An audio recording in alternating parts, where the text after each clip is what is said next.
Welcome everyone. This is the Art of Movement podcast. This is the first time I'm doing this. We don't have a catchy guideline. I asked ChatGPT to make up a bunch of different welcome intros, and they were all pretty bad, so I'll give it a go. This podcast is for active individuals who have had some sort of chronic nagging injury or pain, and we're just going to give you as much value information as humanly possible so you can figure out what to do on your own.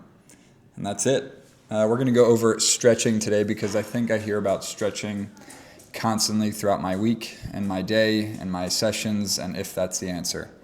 If you guys hear anything, by the way, during this podcast, I work out of a gym. We have a beautiful office and clinic inside of an awesome gym in Atlanta, Georgia. So if you guys hear jump roping, weights dropping, grunting, that's all normal.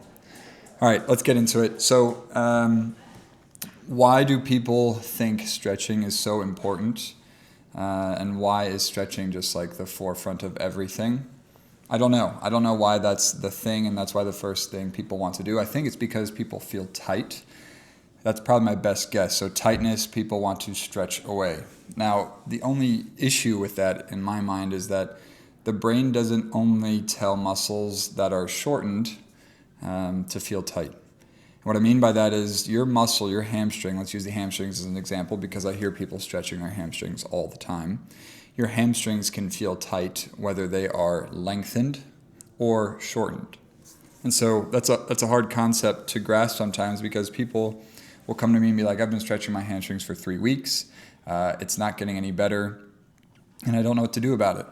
Well, if your hamstrings are already in a lengthened position on the stretched position and you're trying to stretch them more, I would hope that they don't feel better. It's not going to fix anything. And so this whole mini podcast, this little chat is just going to be about different types of stretching, what I think works best, and how you can do that on your own.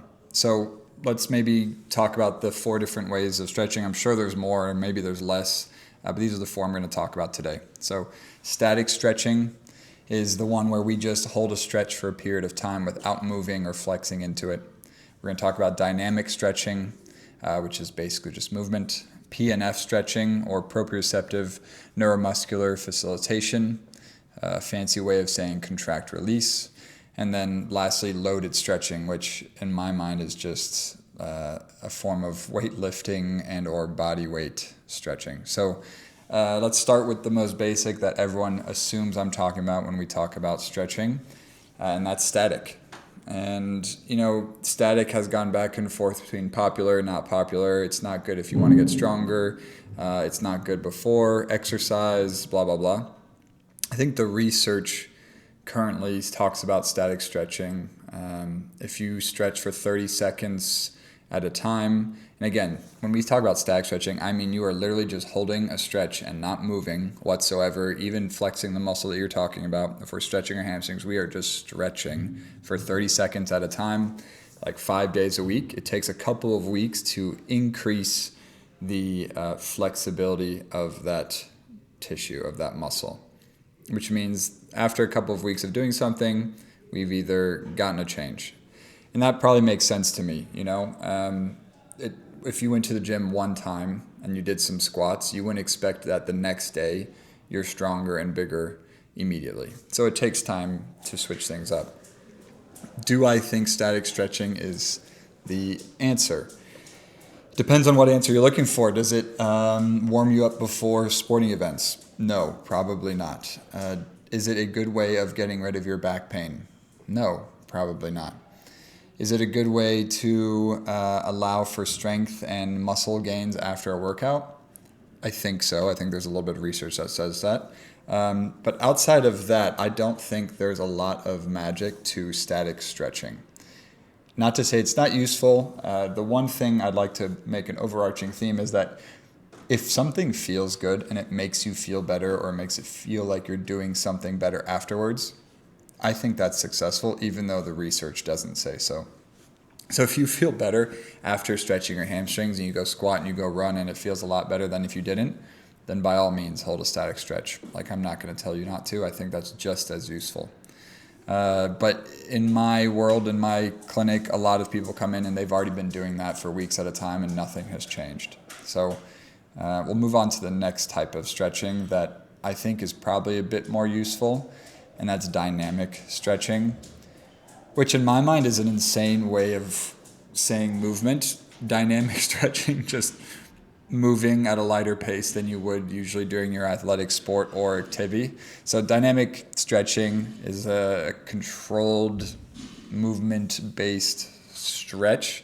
In my mind, this is what all athletes are doing before they take the field or the court. They are moving in certain ways that makes them feel prepared. It literally warms up the tissue. I think there's actually research now that says dynamic stretching, aka movement, warms the tissue. So those warm-ups that everyone just assumed was a word to like get ready for the thing, well, it turns out when your tissue is warmer, when your muscles are warmer, it actually is beneficial. So dynamic stretching movement is best used before activities, hobbies, exercise that you want to perform in. I do a little bit of dynamic stretching probably before any lifting session. Doesn't have to be a lot. It gets the heart rate up a little bit. It warms the tissue. And if you're doing specific movements, I usually try to do specific dynamic stretches for that movement. So if I'm going to do bench press, maybe I do a push-up first. It can be as simple as that. So if you're trying to do something in the world with, explosive movements or perform your hobby at its highest level, I would definitely suggest dynamic stretching as a way to get prepared for that. Dynamic stretching also can be used as rehab, which we'll talk a little bit more across this podcast in general, but rehab in my mind is just, slightly regressed training. And it's just finding ways that your body can train in general without having injuries or setbacks, which I think should be almost all training, unless we're really pushing ourselves at the top level. So dynamic stretching could just be a lower form of training, which in my mind is rehab. And so this is probably where rehab starts to play a role, where we can actually use some of this to get better. So dynamic stretching should probably be number one on your list when you're trying to do anything rehab related and or performance. And so the next little stretching type is PNF. It goes by a lot of different names: contract, relax, post isometric relaxation. So it's just the muscles squeezing and holding for a certain period of time. I think the research says like anywhere from 8 to 10 seconds of a flex and hold, and then you let go. And theoretically, this is a partner situation, so someone has to be fighting against this stretch. You could use a band probably.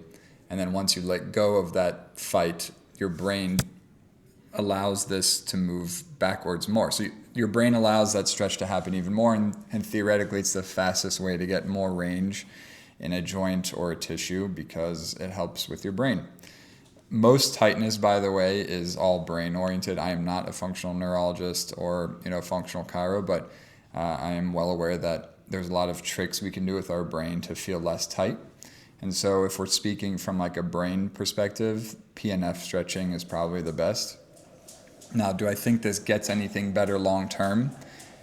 No. I don't think any stretching except for the last one, which we'll talk about in a second, gets us better, quote unquote, because I think a lot of getting better is highly individualized, and there's a whole lot that goes into it. And it's not just like one muscle needs to be stretched and then we're good.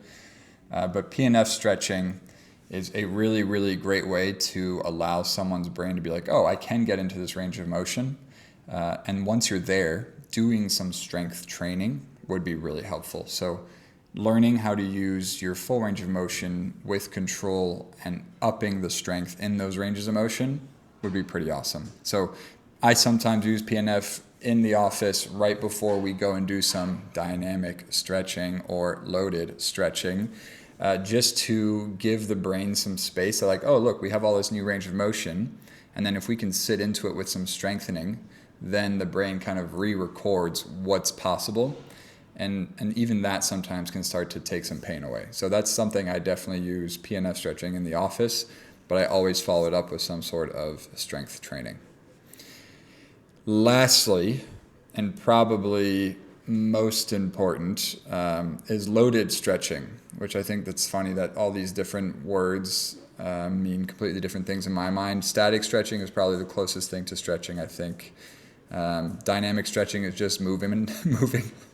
And then PNF stretching is, the brain's way of letting things go. And lastly, loaded stretching is just lifting or strength or time under tension. And so loaded stretching is probably my favorite way of making lasting change, because not only are we involving the brain, but we're definitely making changes in the tissue and the muscle and the joints. And so a loaded stretch would be, if someone's trying to do the splits, instead of just passively sitting there and letting things stretch out, they're actually contracting against the ground, almost like a long form PNF stretch. And so when you're pushing into the ground and using your muscles, you're actually squeezing as much as you can. You're holding that position as if you're controlling a new range of motion. So in my mind, loaded stretching is like this awesome combo of all of these prior. It's getting into new positions with PNF. It's then holding it there, sort of static, while contracting a muscle. And so there's a little bit of like this dynamic movement into the position, holding it there, and then coming out of it. Where if you speed that up, it could be any sort of movement on planet Earth. So if you do a lunge and you come back out of that, great, that is a lunge. But if you get to the bottom of that lunge and hold it there, technically that's loaded stretching for certain muscles, probably your quad on the backside leg. And so when we can use weight to stretch under tension and really get all of the things involved, I think that's when our brain starts to be like, oh, this is something, this is nice. And I'd like to touch on what stretching and using our muscles do to the joints. So I'm currently in a phase of my career where I think that muscles are reacting more to where their joints are positioned versus how tight they actually feel. And what I mean by that is, if you take a rubber band and put it around your two pointer fingers on either hand, if you pulled your fingers away from each other, that rubber band is going to feel tight, right? And so if we can change how far our fingers are from each other, then that rubber band will feel much better if we bring them closer together, and probably a little bit tighter if we bring them further apart. And so I know joints aren't as movable as our hands in pulling this rubber band apart, but I do think joints can change in position slightly, in orientation slightly, very much so at the hips. So if we are able to change the positions of joints even just a little bit, our brain can appreciate that change, and usually tightness and that feeling of really stiffness can start to diminish. And so instead of thinking, oh, the muscle's the problem, think, what is this muscle attached to at both ends? And how can I make it so that this muscle doesn't feel so crazy? And now, it seems pretty simple, and it is for some simple joints, but the body is made up of hundreds of these different pulling and pushing from these muscles, technically only pulling. But if all of the body is under tension in some form or fashion, you have to figure out which way allows the joint to sit pretty nicely and allow for the best possible feeling across the whole body. And that's tricky. And so to bring it back to the beginning when we were talking about, does my muscle feel tight? Great, it does feel tight, yes. Is my muscle lengthened or shortened? That's a harder question. Not many people walk around with a bunch of anatomical knowledge being like, oh my God, my muscle's long or short. And so I think that's where providers have a big advantage of helping, of saying, hey, look, I think your muscles are tight for this reason. Now, if you walk into a provider that has a piece of paper ready for your low back pain before they've talked to you, or they go grab it out of a drawer because your low back pain is the same as everyone else's, that's probably going to be an issue.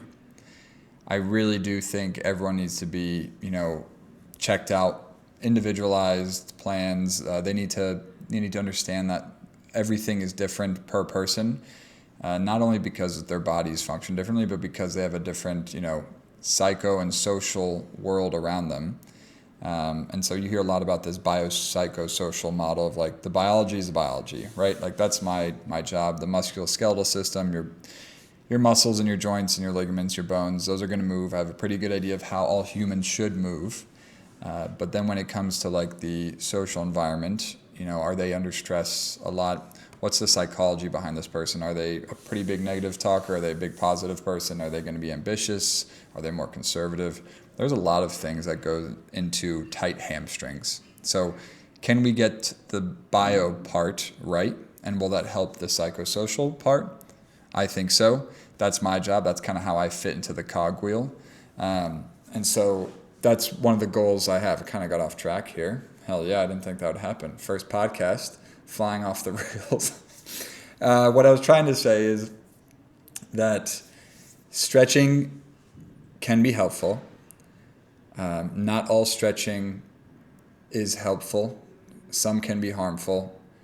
Do I think it's going to be super harmful? No. Do I think it's going to get rid of your chronic back pain for 10 years and you've already been stretching for 3 or 4 weeks, maybe months?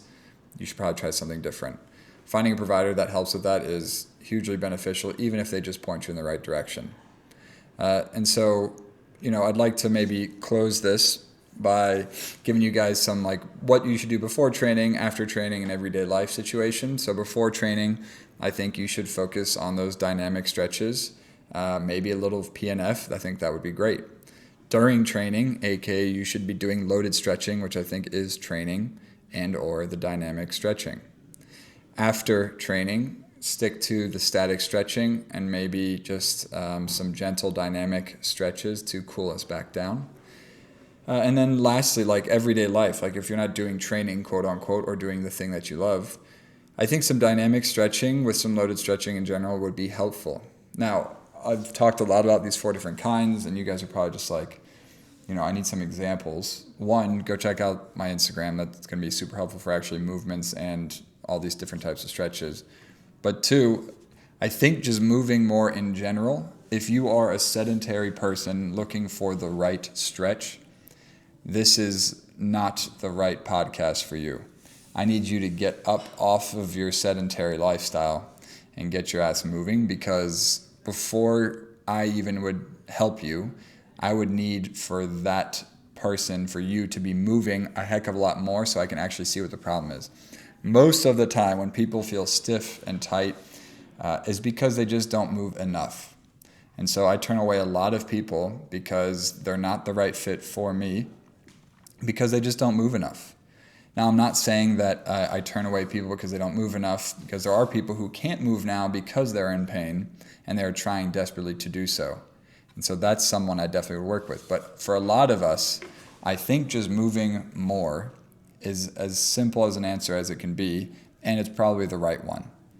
If you are still, though, moving and there's still issues and you feel like you're doing everything right, that's when I would start to reach out to a provider. So sum it up, stretching can be useful. It's not the cure-all that everyone thinks it is. If you want that real mobility, I would stick to strength training, which we're calling loaded stretching, and using your full range of motion under control. Once we get that good, you can start to be a bit more explosive within that range of motion, and that would tie your whole human movement aspect together. And so if you're, enjoyed this, this is my first time doing this. I appreciate you listening in and even actually making it all the way to the end. I'll definitely be able to get more organized, a little bit more clear, hopefully. And if you want to hear about anything, please do message me. This will be up on YouTube. You can comment there. This will be posted on Instagram, at least in parts. So definitely just reach out and send some insight into what you're looking for, what issues you're having specifically. But other than that, this was episode number 1 of the Art of Movement podcast. I'm super grateful for all of you who have listened, and I hope to see you on the next one.